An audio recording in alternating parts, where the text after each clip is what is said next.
We're analyzing the angles. Analyzing the angle here. Let's see. I'm gonna get the Production quality is important for Vlog Thursday. It really is. Yeah, Marvin's framing it up here. We are not successful enough to have a cameraman, we decided. So there's no one on the other side of the camera right now, and no one else likes getting up as early as me and Marvin do. Well, as early as he does. Oh yeah, I'm always here before him. We have a flashing red light because it came in for recycling. Yeah, I have no other reason for that. Because why not? Why not? We are discussing all the amazing uses for a flashing red light today. There's emergency, I can't print problems. You know, our network is like, we can put these on top of the car, you know, it's boop, and then... That seems illegal. Well, any more illegal than changing your horn to a speaker?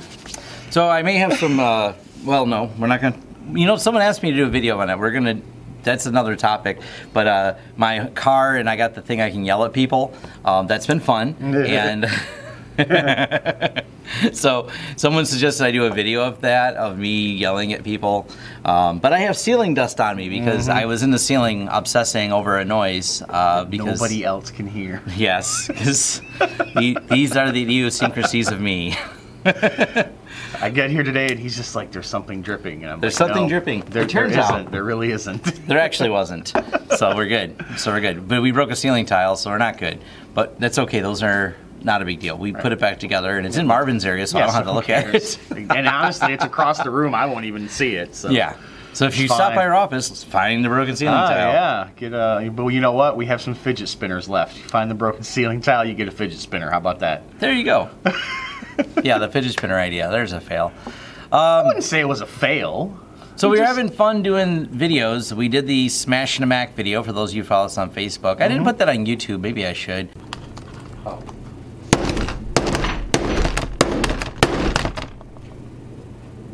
Unexpected things happen. Do you have a backup? If not, call Lawrence Systems. I don't know. Yeah. Why not? We can make an ad out of it. Sure. We have been digging into some forensics of leads, and it's been really interesting. We did a review. You put that. Yeah. Forensics of leads. It was interesting. It's interesting. Google that and see what comes up. Yeah. See what comes up. Anyways, we've been interested. Well, we've been interesting. I don't know about that. We are interesting. Okay. Let's go. We are. But we have been interested 8,500 people think that we're interesting. That's actually fact. 8,500 is where the subscriber count was when I looked this morning. Yay. Right around there. You're a little over there, actually. Yeah. No, back to before I got distracted about being interesting and what we're interested in. We have been interested in leads in terms of who's going to our website. And we found there's a few different websites that help aggregate data via plugins. So we get to find out who's visiting, what companies are visiting our websites, and that's been kind of interesting. We've been reviewing products for that. We took a look at a tool called Lead Forensics. I think it might be a little pricey for the volume of visitors we get, because they don't charge based on volume. Well, they do, but their pricing is... I didn't like it that much. We have to let the guy down easy. Maybe he watches our vlog. Somehow I doubt it, but... Yeah, so we can let him down easy. Yeah. But I'm actually going to start researching some of the other companies too, because they offer some free trials, which I thought was neat. They don't offer the free trials with Lead Forensics, so... But some of the other ones give you 30 days free trial. Lead Forensics, I got to admit, is a very, very complete system. It's robust. That's for sure. And processing the leads and following it through in the system, so that's pretty cool. But it also comes at a price. And I mean, I don't mind paying for things if they provide enough value. Unfortunately, what we did realize is despite having a high volume of hits on our website, the volume of businesses via our website is very, very low. And what they do, so they're filtering out all the consumer hits to our website. So we're seeing all those consumer hits, but they don't equate to a actionable item, so to speak. So the value they provide, may work if it was more business hits. But that's where we're looking at some other ideas for how to do that. I've also been playing around with some of the what's that called? The new Google data platform is pretty slick. Okay. Google's got a new data platform for analytics. Why can't I remember the name of it? It's pretty slick, though. Either. Yeah, it's the Google Data Visual. It's all part of the analytics thing. If you go to the Google Analytics, it's part of the pull downs in there. Anyways, so I've been looking at some of that. Sorry. I was eating peanuts before, and I finally, that one... That one finally worked its way up. Yeah. We also, but going back to lead forensics things, we found out that a lot of the businesses that are searching and coming to our website are out of state, right? Yes, we have a lot of out-of-state companies that hits. I'm going to guess that's from you guys on YouTube. So where's where a lot is. So we see this big, range of hits from there. The other thing we're seeing, but we already knew this because of our own tracking via Facebook, is how the use of Facebook ads causes people to land on our website. So but that wasn't really a surprise. We knew that already because we see the click-through rates on that. So those weren't really surprising. But that's also what drove people to the business, because people are playing while they're at the business. They're on their phone and they're playing on Facebook. So yeah. Which, good or bad, we'll leave that up to you. Leave it up to you. But if you want a system that will block Facebook, you can leave that up to us. Call us, yeah. Yeah, call us. You want to increase productivity at work? We can block those websites that cause a failure in productivity. Well, yeah. Failure's a strong word. Let's go with minor reduction? Minor reduction I'm in saying efficiency. this because I'm on Facebook a fair amount. Yeah. We're going to start by blocking it here today. What? So definitely a thought. The other thing we're working on is Wi-Fi packages for clients, because I think this is a great idea. Yeah, we're trying to make it, with anything we do, we try to make it a solution that we can deliver and is deliverable to the client in a very clear way. That's been like a lot of focus that I've had lately. So we redid our website, which I still got to work on tweaking it. So if you want to go there and criticize me on it, that's fine too. Because that's what leads. www.lawrencesystems.com. And but we're working on some of the details of our website, but we're also working on how we package things for clients to make the solution very clear. People ask me a lot about consumer Wi-Fi devices like this one and that one, and they're bad, and we're like, okay, there's got to be a better solution. So we are looking at ways to easily deploy in some of these smaller businesses. I mean, we always recommend the UniFi solutions, but sometimes they're custom. So we're going to come up with some packages and base prices. So there's here it is installed. Here's how much it would be to get your office set up with a good router, a good Wi-Fi system, and away you go. And then these are products I've reviewed before. We're looking at the UniFi products for both the routing and the wireless. They work really well. They just don't give us headaches, and that just make life simple. Install these devices, and here's a package price to get these devices installed. And that's kind of how we do with the camera systems, and it makes them a really easy sale. So when we're doing the camera systems, Marvin goes in when he's doing a sales bid. It's like, oh, this much per system. And I did a bid yesterday, the same thing. They came in and we want a camera system. How much? I'm like, this is this, and we can math it out within a minute, and there's their quote. Here you go. As long as there's not any custom work to do. Right. Speaking of that, Corey's busy doing custom work at a lab today. Yeah, at a lab of tech things. Lab of tech things. Well, actually, they're a chemical company. But chemical company. It keeps Corey out of trouble anyway. Keeps Corey out of finishing up today, right? It says. Yeah, my phone hasn't rang. He actually was here before me. I was shocked. I know. Corey's not our earliest riser either. I don't know that I believe this. Wait, is it that he just hadn't been home yet? We're not sure. He prefers nighttime. No, so he has been really grinding. So yeah, one of the things that causes exceptions to any of these package prices is things like this job he's doing. They are a company that's been in business for a very long time, and they've acquired 3 buildings adjacent to each other. So you have double brick walls to drill through and things like that. So those are the times when it comes to custom pricing. And we have to come and evaluate just how much drilling needs to be done, or custom cable runs versus a normal office like ours with a drop ceiling with some broken tiles. Well, and they're double brick walls from back when they built buildings. Yes. Strong, these buildings are 100 years old, really. Yes, dealing with old buildings in Detroit's interesting because a lot of these companies in Detroit have been in business for a very long time, so they have these really old buildings, and so drilling and everything else becomes very complex. Also, due to them being a lab, we haven't been able to film anything there. That's one of the problems we have, and I know people say, hey, can you do more on-site jobs? Clients are real and understandably so, yeah. Very cautious about it. I mean, we even have a client that when you walk in the door, each one of my guys that walks in, you sign in. If it's the first time you're there, you sign an NDA before you come out of the little foyer. And that's how they are. They're a research and development company. These are the things that we see. Then I understand it, and that's fine. We are very strict on privacy policies and things like that. So we respect them, and those are things we just can't film. Yeah. So, but I might do some tutorial stuff here, showing how we do it and some of the concepts. So we give more detail of how things are done. That's we try to give as much behind the scenes as possible. It's a matter of figuring out what people will watch. If YouTube has taught us anything, I think it's taught us that people will watch just about anything. Well, there is a guy who has a channel where he eats carrots. That's it. It's videos of him eating carrots. And people watch it. Yeah. Yeah. So, there's probably an interest in watching us how we punch down networks and things like that. Sure. I mean, people watch us eat hot peppers and stuff. So People do eat, yeah, we should do more of that. We really should do more. Yeah. I think we mentioned this before. Do you have a restaurant? Do you have a restaurant? Send us food. We will eat it and tell people what we think. Yeah, and I don't think you watched it. One of the restaurants invited us to see how he makes his hot peppers. I'm hoping I got to follow up with him, and he wants how they make their hot sauce. Like they're going to invite us in for the roasting. I'm like, cool. It's actually funny, like how known we've gotten for that. So yesterday I was at a chamber event. It was a lunch. And it was at Joe's Hamburgers in Wyandotte. And somebody had ordered like the jalapeno burger or whatever, and when they brought it out and announced it, everybody just assumed that it was for me. Yeah. They're like, jalapeno, we're like, oh, that's, everybody was like, that's got to be Marv. And I was like, no, I got the peanut butter one. Yes, peanut butter on a hamburger. Delicious. Really? Peanut butter hamburger. We'll go with that. It was bacon, cheese, and peanut butter on a hamburger. Bacon, cheese, peanut butter, and a hamburger. It's 4 of my favorite things. It was really good. It was really, really good. I was doubtful, but I was like, you know what? I'll try we have our title. Would you eat a peanut butter, bacon, cheese, peanut butter burger? And the answer is a resounding yes, I would. Yes.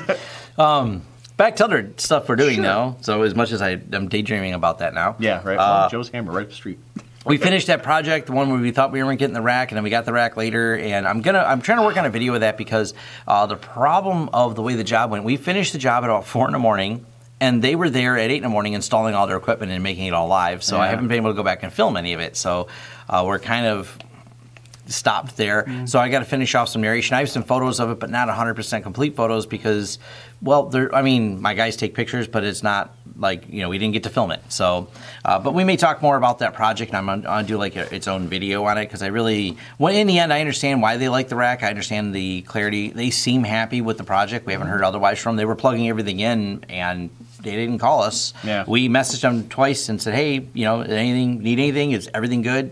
And because we test everything, we weren't worried about any of the wires not working. Everything's labeled, everything's tested. We do that prior to leaving when we do a cabling job, and they were fine. They also didn't ask us for the printout. I thought about that too. Oh. I think they just quit caring. They watched our work, and they were so excited when they stopped in midway through the project with how well we were doing with it. They said, this absolutely looks wonderful, because they asked us for the printout for all the testing, and we did. We have it. We didn't give it to them because they didn't ask for it. We were like, okay, you said you wanted to get this, but whatever.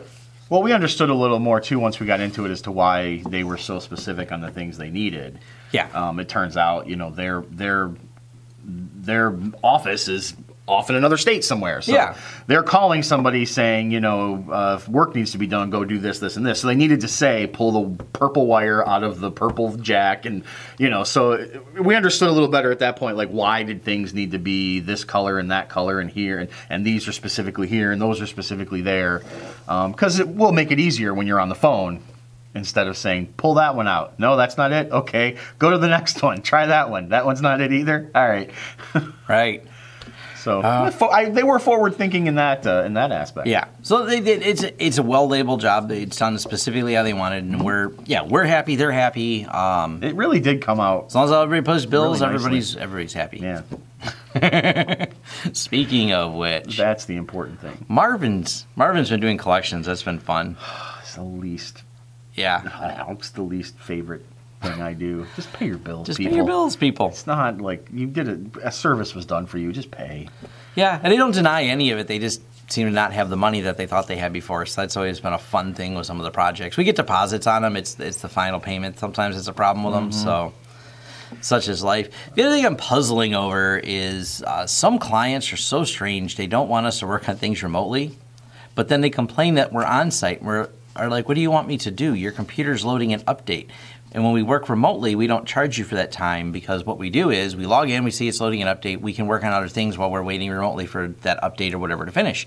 And this client was unhappy because they insisted we come out there. We told them if there's updates he loaded, my guy can't do anything. So he got there and he goes, yeah, well, your guy was here for 3 hours. I'm like, yeah. I had to bill you for 3 hours because he couldn't do another job while he's there.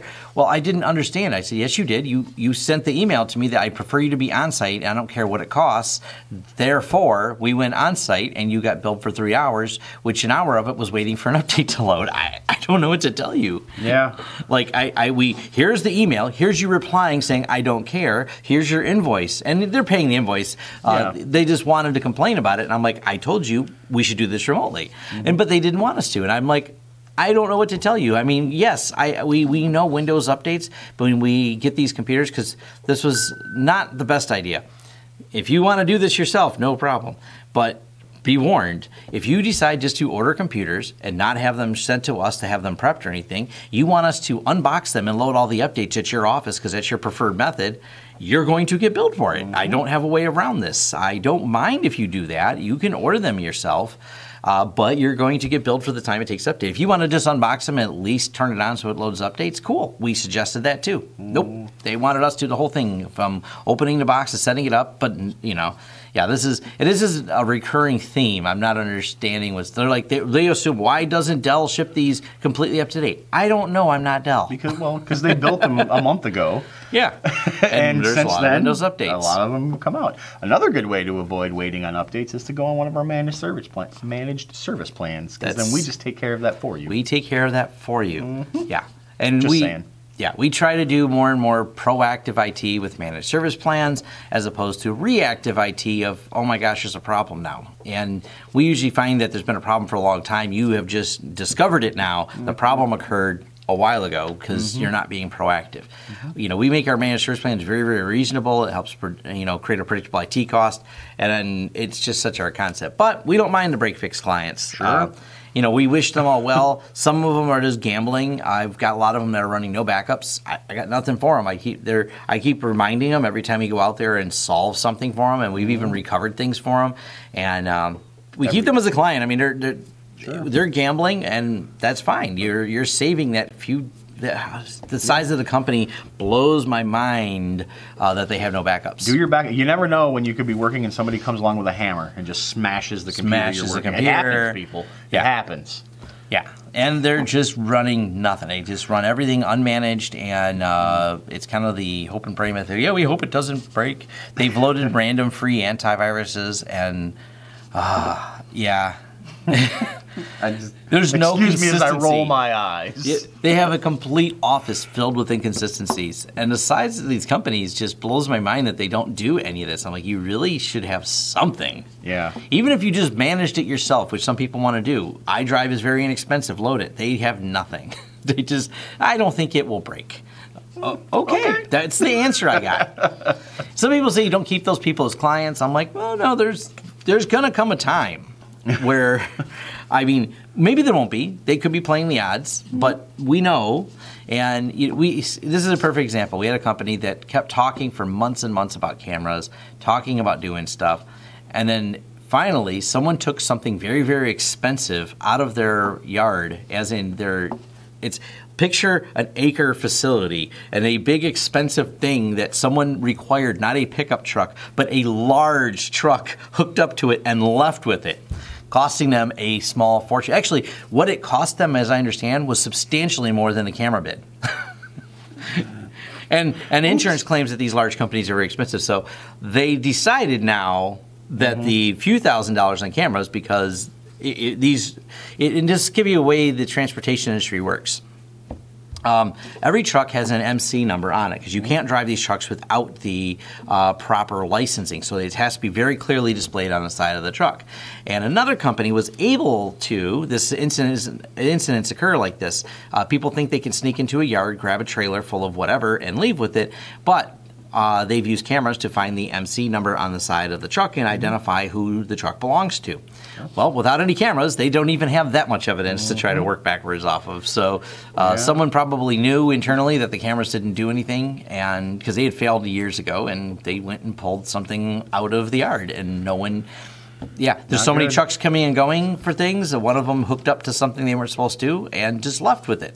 So they had to spend a lot of money. Yeah, and then more money to actually have the camera system put in after the fact. But they did get the camera system put in now. Okay, so next time, they'll definitely see who steals. This is that ounce of prevention thing. Like, it doesn't cost that much to prevent most of the disasters. Well, and with the camera systems, I mean, check with your own, but I think insurance companies will give you, like, they'll lower your premium if you have, like, certain... preventative measures in place. So if you say we have cameras on everything, you might get a discount on your premium. Yeah. Then your camera system pays for itself in like a year or so. What else did I do? I don't know if I did before. I made a new video on Wiki Documentation Server, so I got that. I also did a video yesterday on DNS Thingy, which is really cool. That's filtering. The name of it. It's a great name. DNS Thingy. DNS Thingy. I thought it was a great name. And what this refers to as domain name services, it's a good way to filter the internet. Now, it's not free. People always, and I've seen the comments coming right away on the video, it's free if we do this. I'm like, yes, you're probably a technician with a lot of skills in managing it. What I liked about DNS Thingy is for a reasonable price, it's like $8 a month, they provide you a really nice interface for filtering everything. That's what they're doing, is providing a strong list of websites that they're filtering, that they are very actively managed and have a very simple management interface for handling all of this. So I like looking at products like that and throwing them out there for people. I have no affiliation with the company, so it's not like I'm recommending, because I give no kickback. And I always say that. I got no offer codes, no nothing, no link. I'm just telling you the name of the product if you want to use it, and we're showing you how it works. But so for some people, I mean, you could roll your own on a lot of different things from scratch, or you can go pay for $8 a month. These guys created a cool thing that's really easy to use, and that's one of the reasons I recommend it. I like things, and because some of my target group is not always a technician. Some of it's the consumers that want to go, hey, I'll use that. And so, yes, having a complete product is nice. I mean, reality is, us selling Wi-Fi packages isn't for you if you're a technician. It's for businesses that go, you know what, I'd rather just outsource that to you because I want to focus on my core business, and I don't want to go learn what a good Wi-Fi and do the research into it is. I'd rather just have you guys take care of it, and that way if there's a problem, I can just call you and take care of it. And that's fine. You delegate that out. Because I certainly delegate things out. Like, I don't fix certain things. Like, when it comes to plumbing, I have screwed up enough plumbing to know that I call a professional. Yeah. Yeah. I drilled into a water pipe one time at my home. Drilled into it. Into it. Yeah. Yeah.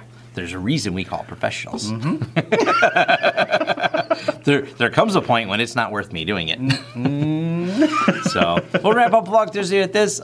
People asked. I actually, in the last video, I seen some people comment about putting a helmet on my head. I just didn't have the helmet on for the video in the parking lot, but I actually wore a helmet there. Yes. We're like, through the magic of video, we filmed me on the scooter afterwards, because like, oh yeah, we didn't have an intro because somebody got lost on his way to Bigby. Look, I didn't get lost, all right? I missed the turn. And it's a weird, when you get on Dick's Toledo here, if you miss, it's like an off-ramp, which is weird. It's like a ramp off of just a street. And if you miss it, like you can't just get on. He's got like navigation. You wouldn't, but of course you don't think to navigate to places that are 2 miles from your office. We'll see you next week. Woohoo! Oh, you gotta turn this back on. This is gonna be, So, we'll see you next week now. Woo! If you like the content here, like and subscribe. Woo! I'll wear my helmet. There we go. Cheers.